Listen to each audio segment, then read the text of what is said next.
watching BTV. Underserviced markets can be opportunities in waiting. And in the rapidly expanding Canadian cannabis market, that's exactly where Biome Grow has staked a claim in 3 of Canada's Maritime provinces. The principals in Biome were involved in raising capital for many of the major deals that launched the cannabis sector in Canada.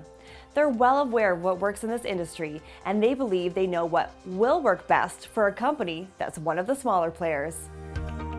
It's a young industry. We're just getting started, so by definition, it's highly inefficient. Our mandate with this company was to build a more efficient platform, taking the best practices, and efficiency can mean many things.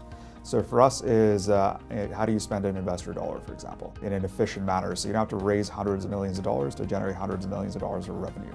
Also, it's a highly regulated industry, which means opportunities aren't properly being exploited, shall we say, or taken advantage of. So what we found in the industry, whether it's domestic or international, there's a lot of lucrative opportunities which were either not being ignored or not sort of attacked in an intelligent manner. So we thought we could fill the vacuum there and build a compelling cannabis platform. Building out that platform is based on what Khurram Malik believes is a fundamentally different approach from how the industry has developed so far.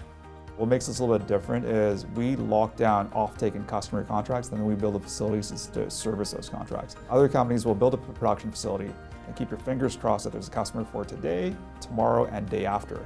Long-term deals, like the one Biome negotiated with the province of Newfoundland and Labrador, should mitigate some of that volatility.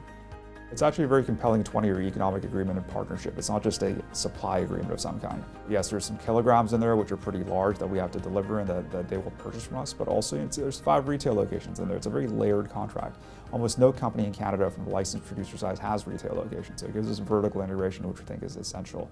We're really a small company currently that is doing big company deals, and not only anyone else in Canada specifically has been able to pull these things off.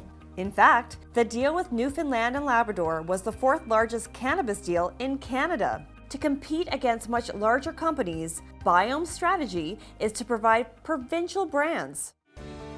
People coming into the stores, they want to buy local product. Nova Scotia is well known for cannabis, and they know their cannabis very well. They want to support local companies, and we want to be able to put quality product in front of them so they won't have to look anywhere else for the product. Biome also has a significant stake in the hemp industry.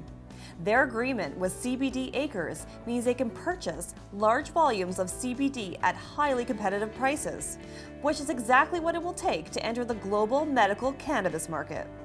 At the end of the day, the way to look at Biome is not what it looks like today, but what it's going to look like a year or 2 from now. The bulk of our sales are going to come from international medical markets. So we're setting up shop in a variety of countries where we're helping with the regulations, since we are regulatory specialists, influencing where we can, to set up very large enterprises overseas, but leveraging what we've done in Canada as the validation of how things should be done. How things should be done includes a commitment to being what Biome calls a conscious cannabis company. What I take a lot of pride in is having a social and economic impact in our local communities where we set up shop. That's quite gratifying beyond just building a commercially successful enterprise. Biome's agreement with CBD Acres will supply them with 20,000 kilograms of CBD concentrate annually. When executed, it will be the largest hemp-derived CBD deal ever.